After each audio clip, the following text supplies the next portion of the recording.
টানা বৃষ্টিতে দুর্ভোগে শ্রমজীবী খেটে খাওয়া মানুষেরা। বৃষ্টিতে কমেছে আয়, দুর্যোগে তাদের বিরতি নেয়ার উপায় নেই। দিনের খাবার জোগাড়ে দুর্ভোগ সয়েই নামতে হচ্ছে পথে। টানা বৃষ্টিতে ভিজে অনেকেই পড়েছেন অসুখ বিসুখের কবলে।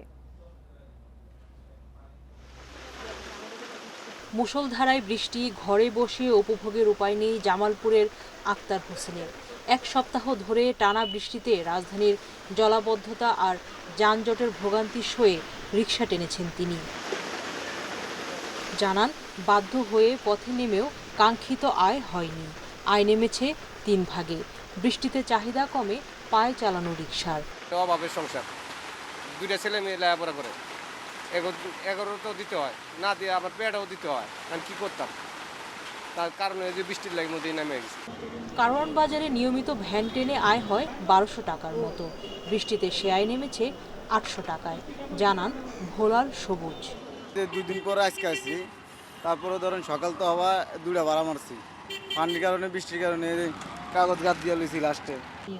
ডাব বিক্রেতা জানান, বৃষ্টিতে তার ডাব বিক্রি হয়েছে দৈনিক 4 থেকে 5টি করে। এই কয়দিন খুব বেচা কেনা কম, নাই না থাকাই করেছে, 1 পিস ডাব দিচ্ছে অনলি। এই আগে তো 100 পিস ডাব বেচা গেছে, আর এখন ডাব বেচা কিনা নেই।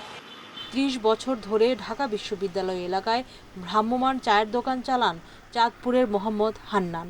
টানা বৃষ্টিতেও তিনি ছিলেন ক্রেতার অপেক্ষায়। বৃষ্টি আনলে সব ভিজে ভিজে জায়গা, মানে কি করুন, বাঁচতে তো হবে, বাঁচার দরকার নেই তো। শ্রমজীবী মানুষেরা জানান, গত কয়েক বছরে রাজধানীতে এমন বৃষ্টি তারা দেখেননি। দুর্যোগের সময় সরকারের তরফ থেকে বাড়তি সহায়তা চান তারা। সুলতানা জাহান মিতু, ইন্ডিপেন্ডেন্ট নিউজ, ঢাকা।